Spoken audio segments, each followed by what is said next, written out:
उनको भाव देगा। गठबंधन में अब उनका अस्तित्व भी बहुत नहीं बचा।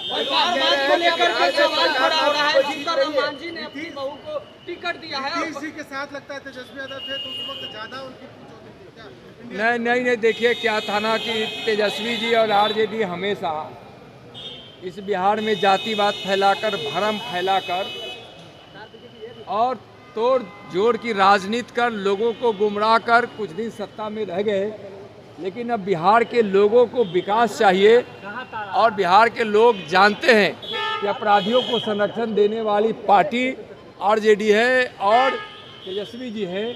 और लालू जी के ज़माने में भी यही काम हुआ करता था। तो बिहार के लोग विकास चाहिए, बिहार के लोग अपने बच्चों का भविष्य देख रहे हैं। इसलिए बिल्कुल बिहार को निराश जो आरजेडी और तेजस्वी जी और नीतीश जी के राज में भी जब यहाँ थे उस समय भी हमेशा इन्होंने अपराधियों को संरक्षण देने का काम तेजस्वी जी करते थे। इसलिए माननीय मुख्यमंत्री नीतीश जी उनसे अलग भी हुए थे। और बिहार को जितना धोखा आरजेडी और तेजस्वी जी और महागठबंधन के लोगों ने दिया है, बिहार की जनता अच्छी तरह से समझ रही है। भाजपा के नेताओं को अलग-अलग जिम्मेदारी दी गई है, आपको भी हाँ बिल्कुल जिम्मेदारी मिली आप देखिए, आप सब जानते हैं कि भारतीय जनता पार्टी में कोई भी चाहे जिस भी पद पर हो, संगठन में हो या सरकार में हो, वो अपने कार्यकर्ता के स्वभाव को छोड़ता नहीं और कार्यकर्ता के रूप में भी उसको पार्टी का काम और समाज की सेवा करनी पड़ती है सरकार में रहते हुए भी। और माननीय प्रधानमंत्री जी अपने को भारतीय जनता पार्टी का एक कर्मठ सिपाही समझते हैं। और झारखंड में मुझको जो जिम्मेदारी मिली है एक कार्यकर्ता के रूप में, जो मैं उसका पूर्ण तरह से निर्वहन करने का प्रयास करूंगा। लालू जी कह रहे बिहार में सरकार नाम की कोई चीज नहीं है। सरकार नाम की चीज अभी है। अभी यहाँ नीतीश जी के नेतृत्व में एनडीए गठबंधन की सरकार है, जहाँ विकास की गंगा माननीय प्रधानमंत्री आदरणीय नरेंद्र मोदी जी के आशीर्वाद के साथ साथ नीतीश कुमार जी के नेतृत्व में बह रहे हैं। लेकिन लालू जी कह रहे हैं कोई सरकार नहीं है, लेकिन उस समय तो जंगल राज की सरकार थी। और मैं तो बार बार कहता हूँ, आज भी कह रहा हूँ कि 2020 के 2 दिन के वह भ्रम तेजस्वी जी को हो गया था कि हम मुख्यमंत्री बनने वाले हैं, तो उनके कार्यकर्ताओं ने जिस प्रकार से पूरे बिहार में तांडव किया था, कोहराम मचाया था, उसके बाद बिहार की जनता जानती है। आप लोग के आरोप लगाए जा रहे हैं परिवारवाद को लेकर के, कहा जा रहा है कि टिकट जो है वो सिर्फ परिवार के लोगों को ही दिया जाता है। परिवारवादी पार्टी कांग्रेस और आरजेडी जैसे लोग जो यह बोल रहे हैं, यह बिल्कुल वह उनका कहना बिल्कुल ही उस तरह से परिवारवाद के लिए ही और सिर्फ परिवार के लिए ही जीवन भर राजनीति करने वाले लोग क्या बोलेंगे। बीजेपी कहाँ देखती है झारखंड चुनाव को लेकर? देखिए, झारखंड में बीजेपी के नित्य की ही सरकार बनने वाली है। नरेंद्र मोदी जी के दिशा निर्देशन वाली सरकार वहाँ बने, इसके लिए पूरा झारखंड वासी तैयार हैं। क्योंकि झारखंड में अभी वर्तमान जो सरकार है शिबू सोरेन की, जो गठबंधन की सरकार है, वह लूट खसोट की अड्डा बनी हुई है। वहाँ लूट चरम सीमा पर है। लोग घुसपैठियों से तंग और तबाह हैं। वहाँ गांव का अस्तित्व मिट रहा है। घुसपैठिया आ रहे हैं और जो नाम है रामोपुर, जो नाम है श्यामपुर, जो नाम है घनश्यामपुर, उस गांव का नाम जमाई टोला हो जा रहा है। क्योंकि जमाई बन कर के आते हैं और वहाँ गांव का अस्तित्व बदल रहे हैं।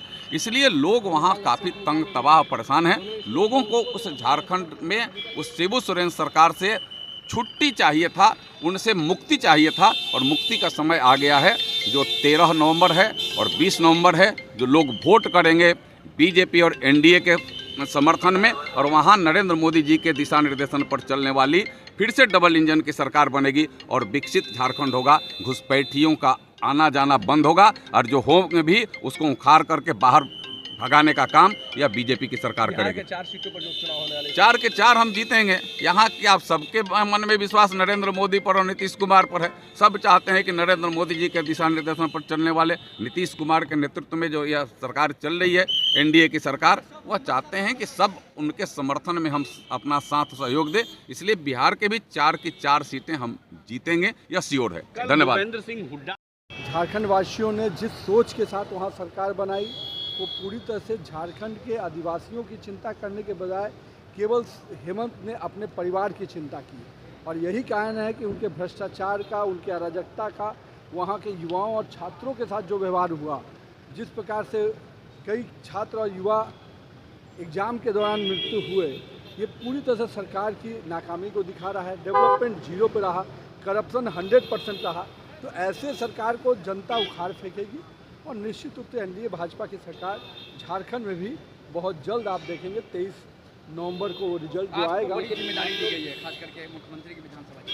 नहीं, हम लोग सबको जो कुछ न कुछ विधानसभा की जिम्मेदारी दी गई है, बोकारो से लेकर कई जगह का है, और हम लोग का पूरा प्रयास है कि हेमंत सोरेन का सरकार जो विफलता है उसको जनता तक पहुँचे, और नरेंद्र मोदी के नेतृत्व में और देश में जिस प्रकार से विकास की योजनाएं चल रही हैं, झारखंड में भी विकास के काम। लेकिन आप लोग हेमंत सोरेन पर परिवारवाद का आरोप लगा रहे हैं, यहाँ पे आरजेडी जो है आप लोगों पर परिवारवाद का आरोप लगा रही है। दीपा मांझी को टिकट दिया गया। यह एक ही परिवार के 4 लोग नहीं है राजनीति में।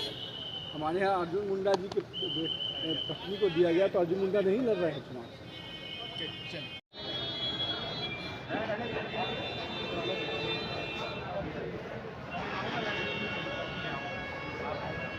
आगे नहीं बढ़िया।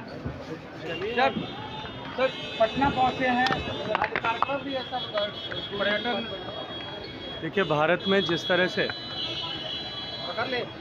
पिछले 10 वर्षों में अप्रतिम प्रगति हुई है,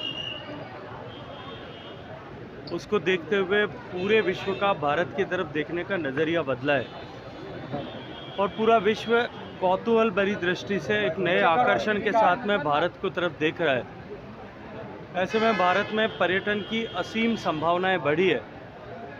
बिहार क्योंकि भारत के इतिहास की धरती है,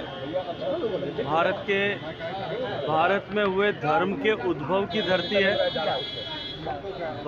बिहार जो है भारत की सांस्कृतिक राजधानी है।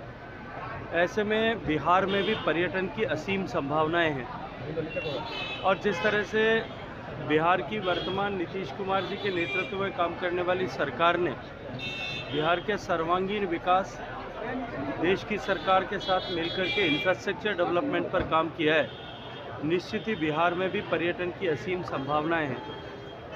बिहार की पर्यटन की संभावनाओं को और अधिक विकसित करने और विकसित संभावनाओं के आधार पर पर्यटन क्षेत्र को विकसित करने के दृष्टिकोण से ये जो दूसरा बिहार टूरिज़्म फेयर आयोजित हो रहा है, उसके निमित्त मुझे आने का अवसर मिला है और मैं ये मानता हूँ कि इस तरह की गतिविधियों के माध्यम से निश्चित रूप से बिहार के पर्यटन को और अधिक नई ऊंचाई दी जा सकती है।